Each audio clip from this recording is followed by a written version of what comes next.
My name is Walter.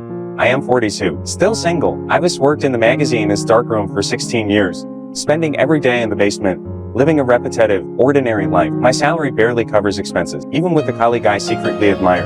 I never dared to say a word, until one day the famous photographer Sean sent in his final roll of film. He said frame 25 was his best work, and gave me a wallet, engraved with the magazine's motto. But strangely, frame 25 was missing. At the same time, the company announced that the final issue would feature that photo on the cover. My new boss demanded it in front of everyone. I stammered helplessly. In my panic, I finally gathered the courage to speak to Cheryl, the colleague I had admired for years, hoping for a clue. From the developed negatives, I noticed the shadow of a ship. I tracked it to Greenland. It was my only lead. So I gritted my teeth, bought a plane ticket, and for the first time in my life, traveled abroad, in a small town bar.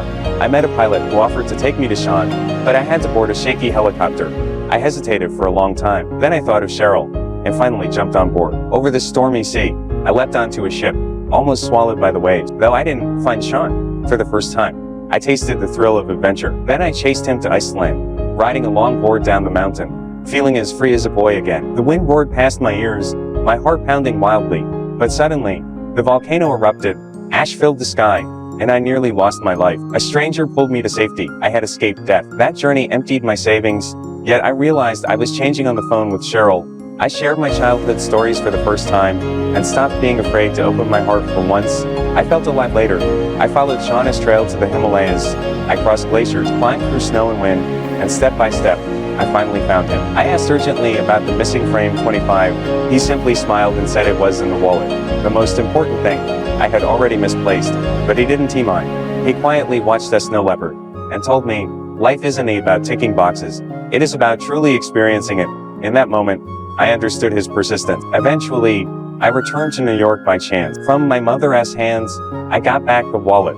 Inside lay frame 25. When I developed it, I froze. It was a photo of me, working diligently all those years. In Shauna's eyes, I had always been the most beautiful scenery. Life may not suddenly become better. The company may still downsize. The one you love may still leave. But I have learned to face it. Adventure doesn't always mean going far away. As long as you live with care, and feel with your heart, every ordinary moment